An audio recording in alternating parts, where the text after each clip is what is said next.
starting down their dirt driveway and headed to town. 20 minutes later, they stopped for fuel in Cowtown, a small settlement in the plains of eastern Montana, where they filled up and got back on the road. They arrived at their hunting camp in the heart of the ranch at noon and unloaded the truck, putting their clothes in the bunk cabin, food in the cook shack, and guns in a green Ford Expedition aptly named the Death Wagon. A little while later, they were making dust fly down the bumpy dirt road to the first prairie dog town. Pulling up to a small rise above the dog town, James parked the Death Wagon. Getting out, they grabbed their AR-15s from beside them. Their ARs were things of beauty, with collapsible buttstocks, foregrips, bipods, and attachments on the rails for flashlights.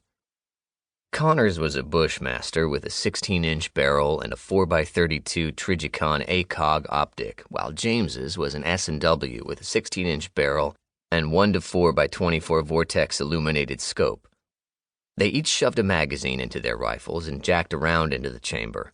Lying prone, they looked down at the prairie dog town spread before them. "I have 2 spotted," James said, "about 200 yards out. Go to the right of the lone tree, about 10 yards, then down a little." "Got 'em," Connor said before James could finish talking. "You take the one on the left and I'll get the one on the right. You lead." James had his crosshairs resting on the vermin the whole time Connor had been talking. When Connor finished, James slowly exhaled and squeezed the trigger. The prairie dog did a backflip as the 55-grain bullet collided with its body. Before the dog could land, Connor let a round fly, blowing the head off the other one. "Good shot," James said, congratulating his brother. "Okay, I got another set a little farther out, 300 yards this time. The big black hole, straight out." Connor's confirmation came a second later. "Target acquired. I'll take point this time. Same side as always." Aiming through their scopes at their prospective prairie dogs, they rested their reticles on the vermin. The shots were less than a second apart, and both dogs were dead after the dust settled. They continued for the next few hours, picking out prairie dogs and blasting them. They didn't always hit their mark, but the next time they made sure to correct their aim and not jerk the trigger. At the end of the day, back at camp, they cooked up a hearty dinner of venison. They had shot close to 200 rounds each and killed almost as many prairie dogs. It had been a good day of hunting, and they ate while watching Shooter on the small TV at camp before going to bed. The next morning, they went out early to coyote hunt, killing 3. During the middle of the day, they were out prairie dog hunting again, as the rodents liked it when it was hot. All in all, the brothers spent a beautiful weekend at the ranch. On Monday, they closed camp and loaded everything back into James's truck. They bumped along the rugged dirt road and finally made their way onto the paved road that led into town.